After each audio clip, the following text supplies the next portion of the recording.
Përshëndetje, nga kjo e diel do të ndalemi tek zhvillimet e ditës, ndërkohë që peshkatarët e Vlorës ende nuk e kanë një vend ku të shesin peshkun dhe ende sa në magazinat private në qytet, aq edhe në breg të detit, godina e ndërtuar si markat peshku në vitin 2021 vazhdon të jetë jashtë funksionit. Në vitin 2020, 186 milion lek u vendosën në dispozicion për ndërtimin e markatës së peshkut. Në zonën e portit të peshkimit u ndërtua një godinë e cila do të ishte pjesë e integruar e këtij porti parashikuar për të qenë vendi se ku peshkatarët do të tregtonin peshkun. Të gjithë peshkatarët e Vlorës, të cilët dilnin nga peshkimi në triport, do të kishin mundësi që peshkun ta peshonin dhe më pas ta shisnin në merkatën e peshkimit. Godina përfundoi së ndërtuari në vitin 2021 dhe megjithëse kanë kaluar 5 vite nga ndërtimi i saj, ajo vijon të jetë jashtë funksionit. Për të 500 vit me radhë pasi përfundoi edhe së ndërtuari, markata e peshkut, e cila ishte një projekt për të ndryshuar faqen sektorit të peshkimit në qytetin bregdetar të Vlorës, sërish nuk funksionon. Siç mund ta ndiqni edhe nga pamjet, pas shpinës time, godina vazhdon të jetë me dyer të mbyllura, megjithëse është ndërtuar, teksa e gjithë kjo godin, më parë se të vendosej në funksion, kanë rënë tashmë pre e dëmtimeve të shumta. Më 5 korrik 2022 investimin e vizitoi dhe kryeministri Edi Rama, ku deklarua se pas kësaj vizite do të vendosej në funksion. Gjithashtu, merkata e peshkut është inauguruar për herë të dytë më 23 qershor 2024 nga ministra e Bujqësisë dhe Zhvillimit Rural Anila Denaj, e cila së bashku me kryetarin e Bashkisë së Vlorës në atë kohë Ermal Dredha i dhanë dritën jeshile këtij projekti. Në vitin 2025, me vendimin e Këshillit Bashkiak të Vlorës, u miratua dhe struktura drejtuese e administrimit të markatës së peshkut, por as këto 3 data nuk mjaftuan që ajo të vendosej ndonjëherë në funksion. Ndërkohë që peshkatarët e Vlorës ende nuk e kanë një vend ku të shesin peshkun dhe ende sa në magazinat private në qytet, aq edhe në breg të detit për të shitur çfarë kapin nga gjuetia. Në Vlorë vijon të prezantoj mungesa infrastruktura e nevojshme për personat me aftësi të kufizuar. Sipas Muhameta, i kreu të shoqatës së parë dhe tetraplegjikëve në shumicën e institucioneve, kjo kategori nuk merr dot shërbim. Personat me aftësi kufizuar nuk marrin dot shërbim në shumicën e institucioneve në Vlorë. Sipas Hysen Muhametit, kryetarit të shoqatës së invalidëve, para dhe tetraplegjik, institucionet në Vlorë, në cilat janë rampat, numërohen me gishtat e dorës, duke mos u dhënë mundësinë këtyre personave të futen në to. Rampat, sipas Muhametit, mungojnë edhe në godinat që ofrojnë shërbimin mjekësor kaq shumë të nevojshëm për këto kategori personash. Muhameti thotë se edhe në qendrat shëndetësore rampat janë ndërtuar në mënyrë të dur, duke u kthyer në jo funksionale. Përshtatshmëria e institucioneve me rampa, sipas Muhametit, është një drejtë që garantohet me ligj për këto kategori personash, por që asnjëherë nuk zbatohet. Nuk i kanë mundësit për të hyrë në këto. Unë e kam thënë me gishtat e dorës mund të numërosh institucione në Vlorë që mund të kenë rampa, institucionet e tjera nuk kanë, por ne kemi folur në vazhdimsi, flasim për të ofruar këtë lloj shërbimi, por gjë që nuk është realizuar. Të shëndetësisë në qendrat shëndetësore janë rampat, por në shumë institucione në këto qendrat shëndetësore nuk ke mundësinë e kthimit, sepse në disa vende dhe dyert hapen në krahun e kundërt, hapen nga jashtë. Nga vjen në rampa, nuk janë funksionale, kupton?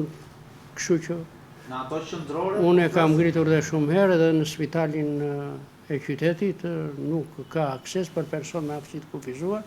Të lëviz vetëm nëpër korridore, se në banjat e spitalit nuk mund të hysh dot apo to.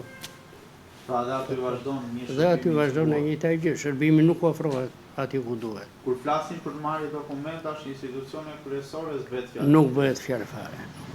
Është një drejtë ligjore pse kjo.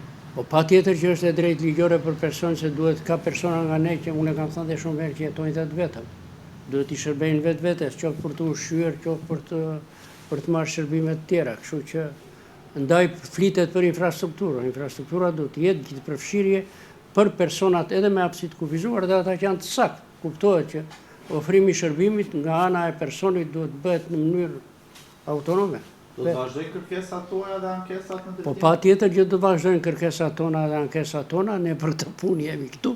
Kështu që do flasim, kemi folur, do flasim dhe të shpresojmë pastaj.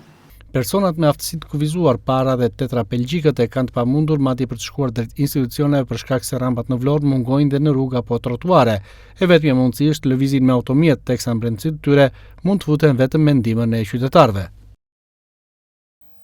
Jo me të tjera në zhvillim e praktëqelje e sezonit turistik veror, nis aksioni për pastrimin e vijës bregdetare në Darzez dhe Pishporo, një ndër zonat më të frekuentuara nga pushuesit në qarkun e Fierit. Aksioni synon rikthimin e pastërtisë dhe standardeve të nevojshme për një sezon të suksesshëm turistik. Në prag të çeljes së sezonit turistik veror, ka nisur një aksion i gjerë për pastrimin e vijës bregdetare të Darzezës dhe Pishporos, një ndër zonat më të frekuentuara nga pushuesit në qarkun e Fierit. Ky aksion i ndërmarr nga ndërmarrja e pastrimit të qytetit të Fierit ka filluar rreth 10 ditë më parë dhe synon rikthimin e pastërtisë dhe standardeve të nevojshme për një sezon sa më të suksesshëm turistik. Ndodhemi këtu në bregdetin e Darzezës në kuadër të një plani masash për pastrimin e gjithë vijës bregdetare. Kjo është, kemi 10 ditë që kemi filluar këtë aksion, me ndërmarrjet e bashkisë dhe gjithë mjetet e rënda të ndërmarrjes të bashkisë. Ky aksion konsiston në 2 faza. Në fazën e parë kemi përfunduar pastrimi i gjithë vijës bregdetare nga Darzeza deri në Pishporo, nga plastikat, letrat, qeskat dhe mbetet e ndryshme që kanë ardhur. Janë depozituar në landfillin e Kallmit. Tani po vazhdojmë me heqjen e druve dhe gjithë pjesa e mbetur, besoj brenda 10 ditë besoj se e përfundojmë. Sa është i gjithë vija bregdetare? E gjithë vija bregdetare është diku te 15 kilometra. Kemi përfunduar komplet 8 kilometra me plastika me drujnë, kurse nga ngelet vetëm për të hequr pjesën 7 kilometra të druve.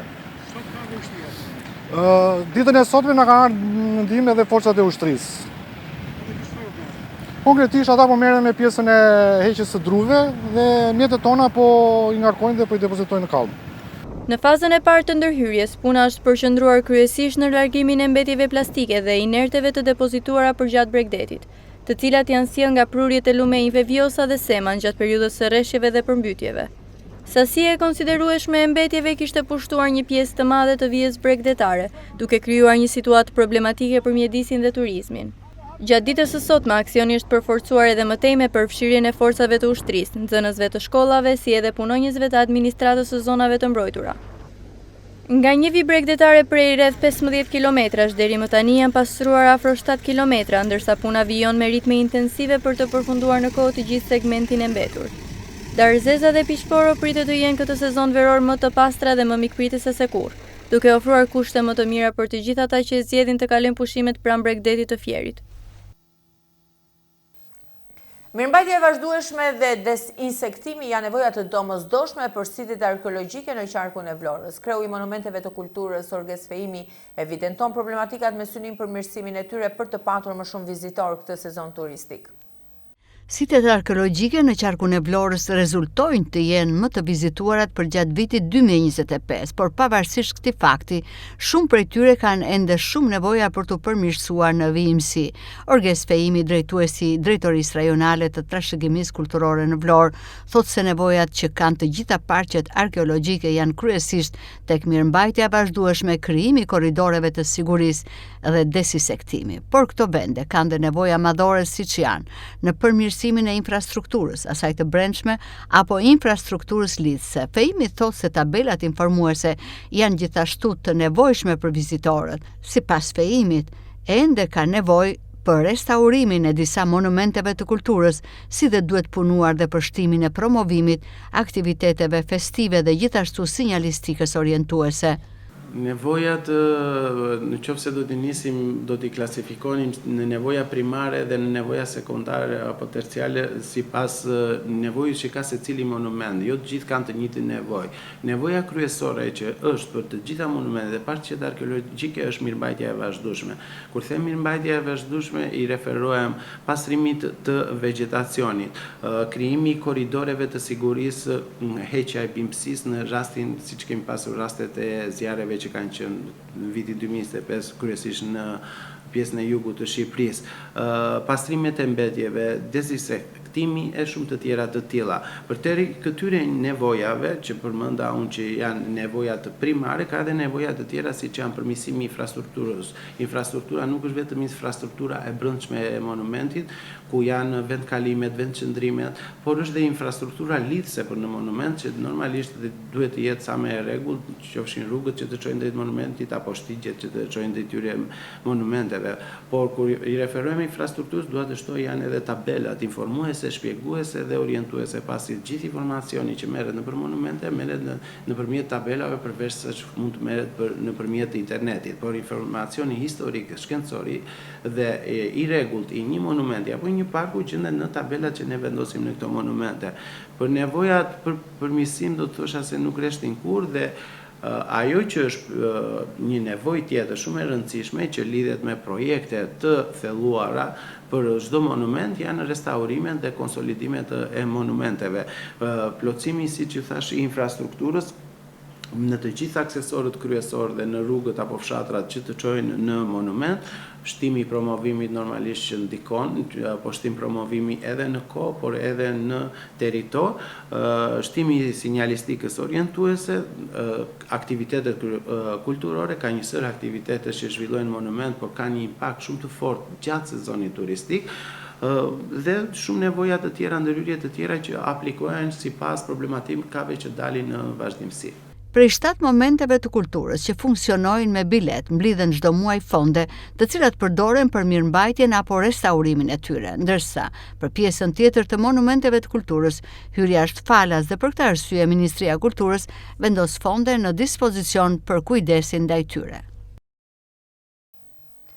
Do të ndalemi tek një incidenti ndodhur ku autobusi ka dalë nga rruga duke përfunduar januar duke mos u rikthyer më në gjendjen e mëparshme. Autobusi transportonte nxënësit për të vizituar Zvërnecin, duke shkaktuar panik, por fatmirësisht pa të lënduar.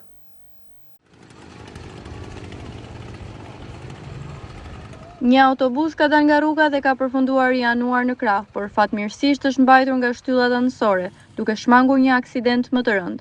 Sipas informacioneve të para, nuk ka qenë e mundur që mjeti të rikthehej menjëherë në rrugë për shkak të pozicionit të vështirë në të cilin ndodhej. Autobusi transportonte një grup nxënësish, të cilët kishin mbërritur në zonë për të zhvilluar një vizitë në Zvërnec. Ngjarja ka shkaktuar panik dhe frikë tek pasagerët në momentin kur mjeti ka humbur drejtimin dhe ka dalë nga rruga. Fatmirësisht nuk raportohet për persona të lënduar, ndërsa të gjithë nxënësit dhe personat e tjerë në bord janë në gjendje të mirë shëndetësore. Luan Kapaj, shefi i ndërhyrjes së shpejtë në repartin zjarfikës, ka folur mbi situatën. Sipas tij, menjëherë pas marrjes së njoftimit, forcat zjarfikëse kanë mbërritur në vend ngjarje, ku kanë konstatuar autobusin në dalë nga rruga dhe kanë ndërhyrë në kohë për të menaxhuar situatën. Ai thekson se fatmirësisht nuk ka pasur pasoja në njerëz, por vetëm dëme materiale. Zoti Kapaj, çfarë ndodhi? Shërbimi zjarfikës mori një telefonant urgjence këtu në zonën e Zvërnecit, një autobus i cili kishte dalë nga rruga. Autobusi ishte plot me fëmijë, të cilët vinë në ekskursion në këtë ditë të zjeta të kësaj periudhe. Jeta e fëmijëve rrezikohet sepse autobusi kishte dalë nga rruga dhe prevente rrezik për jetën e tyre. Menja shërbimi zjarfikës u vënë në dispozicion duke dhënë me të gjitha mundësitë me mjetët dhe forcat që ka për të bërë të mundur hapjen e derë dhe nxjerrjen e këtyre fëmijëve pa lënduar asnjë fëmijë. Çfarë ndodhi? E kishin mbajtur barrierat anësore? Besoj se kishte kapur në një anë kanali dhe nuk ishte patuar plotësisht. Nëse autobusi do ishte patuar atëherë dhe fëmijët mund të ishin lënduar. Por falë ndërhyrjes së shpejtë dhe pozicioni që ishte autobusi, u bë mund që fëmijët të nxjerrin pa u lënduar ndonjë nga kryet tyre. Nxënësit janë nxjerrë pa probleme nga autobusi, ndërsa shkaki i incidentit dyshohet të ketë qenë rruga e ngushtë në zonën e Zvërnecit. Bordi i transparencës vendosi të rritë çmimin e naftës me 4 lekë për litër duke u shitur me 2600 lekë sipas bordit të transparencës. Benzina shtrenjtohet me 5 lekë dhe tashmë shitet me 181 lekë për litër. Rritet sërish çmimi i naftës, bordi i transparencës ndryshon sërish çmimet në vend. Çmimi i shitjes me pakicë nën produktit gazoili standardit SSN do të jetë jo më shumë se 206 lekë për litër, ndërsa i shitjes me shumicë jo më shumë se 194 lekë për litër. Çmimi i shitjes me pakicë nën produktit benzin do të jetë jo më shumë se 181 lekë për litër, ndërsa i shitjes me shumicë jo më shumë se 169 lekë për litër. Çmimet e caktuara nga bordi i transparencës do të hyjnë në fuqi prej orës 14 datës 26 prill dhe do të jenë të vlefshme deri në mbledhjen e ardhshme të bordit, ku do të pasqyrohen ndryshimet e çmimeve të shitjes, si me pakicë ashtu edhe me shumicë. Vetëm pak ditë më parë, çmimi i karburanteve ishte rritur në 204 lek për litër sa i përket çmimit të naftës, ndërkohë që nuk është ndryshuar çmimi i benzinës, por duket se në mbledhjen e fundit Bordi i Transparencës ka vendosur të arrijë çmimin sërish si për naftën ashtu edhe për benzinën, ndërsa duke nisur nga e diela, ky çmim do të jetë në 206 lek për litër sa i përket naftës dhe 181 lek për litër sa i përket benzinës. Ju falenderoj dhe përshëndes. Mirupafshim.